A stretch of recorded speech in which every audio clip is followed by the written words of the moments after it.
I'm tired of losing to Manchester City. Easier said than done, but I'm sure you lot are as well. 9 times out of 10, we play Manchester City and we lose. It doesn't matter how we play, we lose. It brings a tear to your eye. We have lost the last 12 league games in a row against them, our worst record against any opponent. Mikel Arteta has beaten 23 out of 24 teams, still yet to beat City in the league. We all saw last season how it ended for us. We all saw the season before how it ended for us whenever we played City. And 9 times out of 10, when we play Manchester City, regardless of how the game goes across 90 minutes, unfortunately, the only thing that matters is winning and losing, and we lose. If you told me in 2004, when I was in year 4, that Manchester City would be where they were, I'd say you're lying, people. Obviously, it has ramifications for the league. We sit third, they sit first. Losing twice in a week is almost unthinkable heading into the international break. We need to bounce back, people. You look at the teams on screen that have taken points since we last earned a single point against Manchester City. It feels like everyone but us can do such, people. And I'm sure several stats that you've seen on screen and several stats that you would have seen with yourselves, it doesn't make for good reading, really and truly, whenever we play against them, people. You know, really, if you look on paper, if you look at the team, regardless of injuries, there's not a reason to be confident. But we need to have some sort of faith. You know, in football, upsets can happen. You need to earn the right, but we need faith. It doesn't matter what God you believe in, what gods or God you believe in. We need everyone to pray, people. I mean, we have got Mohammed and Jesus in our team. We need all the prayers we can get, because again, this Sunday showdown against Manchester City, it's going to be a very difficult game. It's going to be a chess match. It's probably going to be amazing for the neutrals. You've seen how we play at the Emirates. You see how Manchester City play. I think it will be a chess match. I think it will be a game for the ages. I hope that we win, and I hope I'm overselling it from an Arsenal perspective.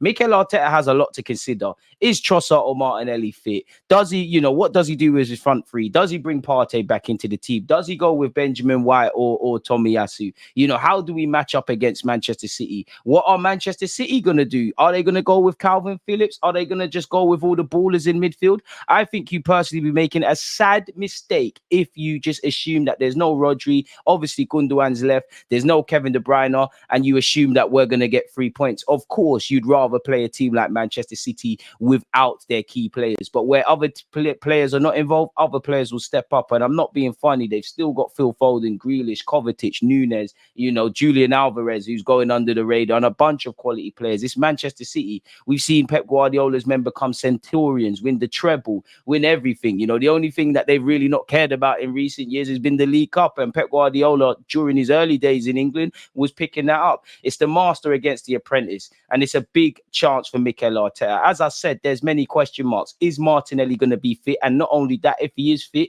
is he fit enough to start, or is he almost an impactor off the bench, really and truly? I don't know, but we need him. Is Saka going to be fit? Been named in the England squad, faces a late fitness test, I'd assume, people. Are we going to go with Declan Rice, Partey and Odegaard, which for me gives us the perfect mixture of creativity, dynamism and athleticism, really and truly? You know, is he going to stay with Kai Havertz? If there's one team he has his shooting boots on, it's City after winning the Champions League. Unfortunately, like the image you can see in front of me, that's been the Kai Havertz we've probably got, really. Decisions. What players are going to be available? Who is going to be available? What is our front three going to look like? What is our midfield three going to look like, people? It's a political game. It's a brazy game. And it's one that I'm happy I'm not Mikel Arteta. Me personally, there's a bunch of different, and we'll circle back in for this at the end. There's a bunch of things you could go with. You know, you could go with Ramsdale or Raya. I know it says Ramsdale in the graphic. I probably would keep Raya in the team. Do you go with Tomiyasu at right back to kind of cope with Doku if he starts and the directness? Or do you go with White regardless of what Jeremy Doku or Grealish or whoever's going to play? Because as much as we've got to consider the defensive aspects, we've also got to attack. The best form of defense is attack in the modern day. And White and Saka gives us that balance. You know, White provides overlaps. Do you go with Rice, Partey and Odegaard, or will Havertz start, let alone up front, maybe even midfield? Do you go with Martinelli, Trossard, maybe even Smith Rowe or Nelson? Unlikely in the front three. Does Jesus shift out wide for Eddie Nketiah? You know, we hope Bukayo Saka is fit, but if he isn't fit, does Trossard shift over there? Does Nelson get in the team? Does Fabio Vieira start out wide? Decisions. And obviously on that, Zinchenko's going to have his work cut out. Again, if you look at the team they lined up with against Wolves, obviously they went with Haaland. Phil Foden's not really played for a long time in midfield in Manchester City's midfield, better yet on a consistent basis, but he's still an option. And I'm not being funny, they've got Kovacic, who's the perfect player for a Manchester City side. They've also got Nunes from Wolves, who I would have loved. They've got Julian Alvarez, who will operate as the number 10/support striker, and it will probably become a two up front at times off the ball with Haaland and him. You've obviously potentially got Foden in the pockets. You could have Grealish, who could help with build-up play and could play in the pockets, which I think will be a theme of this game. You've also got the direct threat of Doku, which, again, do you go with Tomiyasu because he gives us a lot in the air? He's switched on defensively, but you obviously lose a bit with him in an attacking sense. We all know they're blessed with quality options in defense, in midfield, and obviously up front. So it will be an interesting game. But to be the best, you've got to beat the best. As I said, they've got Kovacic, someone I would have loved at Arsenal, really. I think out of everyone who bought midfielders from Chelsea in the summer, I would say only Manchester City fans are probably happy. At this moment in time, we probably need to find our receipt for Kai Havertz, and I'm sure Man United fans would probably say the same with Mason Mount. Kovacic is a problem, and I think in a team that's not necessarily reliant on him to score goals or get assists, he's very cultured. You almost wonder, will Manchester City double down on, playing attacking football, because they haven't exactly got the personnel with Rodri. Rodri is, he's almost the pantomime villain when you play Arsenal. He's normally the guy that we say should have had a second yellow or a red card. He has scored a winner at the Emirates. They've obviously got Nunes, who I don't know will start. It'll be an interesting one to see, but Nunes is a perfect player for Manchester City. I mean, Pep isn't going to sign players that he doesn't believe that can help them, but you underestimate City at your own problems, people. And what I mean by that is, again, they're a quality team. They can cope with injuries. Do they go with Calvin Phillips? And to be fair with you, even if Calvin Phillips plays, will he even get 90 minutes? Manchester City have a lot of players, and I think they're going to double down on the attacking sense, really. I think the transitions in this game will be crucial.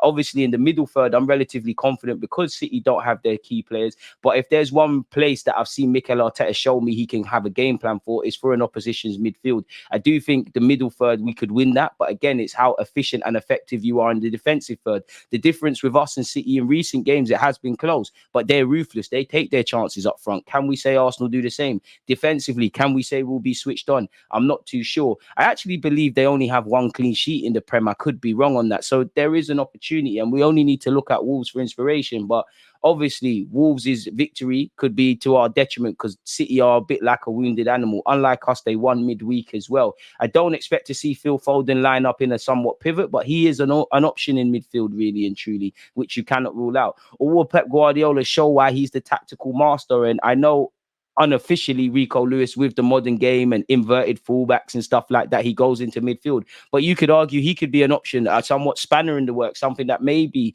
quote unquote, Mikel Arteta is not planning for, really and truly. So that could be something to bear in mind, really. And who knows, there could be a random academy player that he goes on and uses, or even Grealish could play in midfield. I'm not too sure.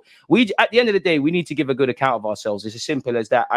There's a million reasons to not have faith, but we need to have faith, people. We need the support. The Emirates is going to be rocking. Faith is all we got. We have to have faith in a miracle. Faith the footballing God shine on us, people. Faith in our manager and his ability to mitigate against what Manchester City have to say, people.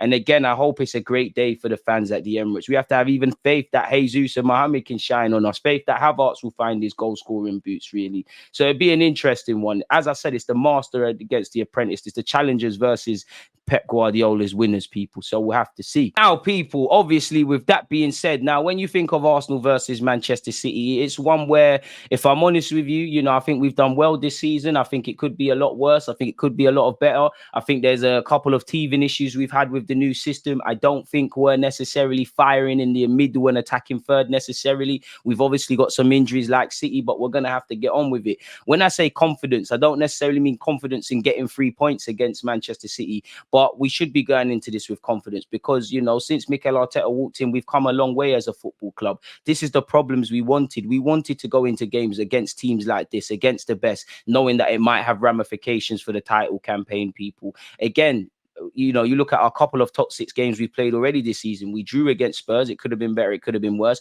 We beat Manchester United. But those fine margins that went for or against us, or moments we got away with, you're not going to get away with them against the league champions, against the treble winners in Manchester City. So I think it will be a chess match. I think the midfield battle will be crucial. But ultimately, it's about being ruthless in the final third and being switched on defensively. And I think we're in a bit of a weird space as Arsenal fans or as Arsenal team, because it does feel we take more risks with our passing and in terms of our build-up play in the defensive third than in the opponent's half in the attacking third.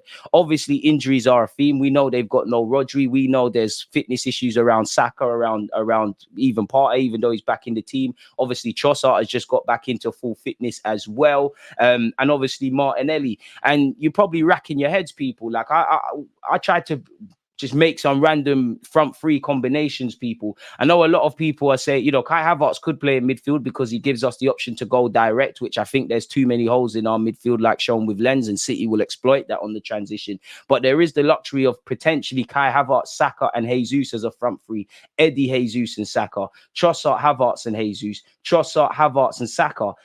Jesus, Havertz, and Saka. Trossard, Jesus, and Saka. Martinelli, Jesus, and Saka, which is probably what I want to see. Martinelli, Jesus, and Trossard shifting over to the right-hand side. I don't expect Reece Nelson or Smith Rowe to play, but that could be a spanner in the works. Could he go with Smith Rowe off the left, operating in the pockets? Because I do think with Zinchenko, with Jesus, and on the other side, we're going to need to operate efficiently and effectively in the final third. Does he go with a Jesus, Smith Rowe, and a Trossard / Saka? Could it be Reece Nelson, Saka, and Jesus? Could it be Trossard, Jesus, and Nelson? And I'm sure there's many combinations that I've skipped out, you know, with that could probably center around Eddie and Nketiah playing, people. I personally don't want to see Trossard up front. I mean, not Trossard, Kai Havertz up front. Personally, fans, I don't know about you. Again, you could argue his best football for Arsenal has been up front. And if it works, no one will be happier than me. Again, there is a bit of a physical play he brings with that. And in a tactical battle, yes, Havertz might not be, you know, pulling up any trees on the ball, but he could be utilized. I just don't think it's a game for that. I think you need to go Declan Rice, Odegaard, and Partey, regardless of Partey's fitness. I think we need that dynamism, that inventiveness, and obviously that physicality, and obviously helping on the press. And I think that midfield trio gives us that. Do you go with Tomiyasu? Now, what you gain in the air and being switched on defensively, at the end of the day, you need to score goals. You do lose a lot with Saka. We all know Saka, if he plays even on one leg, he's going to be doubled up against, tripled up against, and he's probably with Tomiyasu going to have to drop even further wide. Does he play Fabio Vieira out wide if Saka isn't available to try and operate in the pockets? I think we need an element of directness like they might have with Jeremy Doku. I think, you know, you're 9 times out of 10. I don't think City will play a low block, but they'll be switched on defensively, limit the space, allow us to play side to side, really. We need to be ruthless. If you don't shoot, you don't score. You need to take your chances. You go and look at what Mikel Arteta said in the aftermath of the Lens game. We need to be ruthless. If you're not going to be ruthless away from home in the Champions League, you damn well need to do it against the Premier League champions. It's as simple as that. Obviously, the fullbacks are going to have their days cut out. Pep Guardiola probably knows Zinchenko more than Mikel Arteta. What Zinchenko gives you running into midfield, which I think we need to suffocate that midfield, and that's our somewhat nucleus of a game plan to win.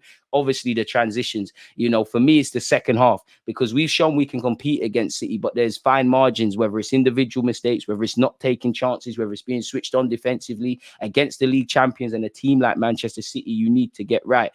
You have to forgive me for not having faith. I'll always back my team. I'll always prepare for the worst and hope for the best. With my heart, I'm going to go 2-1 Arsenal. With my brain, I think it's 3-1 City. I would take a point if you offered that towards me. I would love 3 points beyond the obvious, that we can prove to ourselves that we can compete against a monstrous team like City. Obviously, it's a great reaction to losing midweek, and it would be nice to go into the international break with victory. You know, going into it with 2 L's would be an L in itself, really, and it leaves a sour taste in your mouth, because we'd have to wait a week for football. Whether we lose, I don't think, you know, it's all doom and gloom and we should give up on any aspirations we have on this season. If we win, I don't think we should get excited, because we've lost the last 12 in a row. Winning one is still 12-1 on aggregate, but it would show that we can compete, that we can win. The only time we cannot beat the only time we look half decent and can beat Manchester City is at Wembley, which we've shown on the last couple of occasions we've played against them there.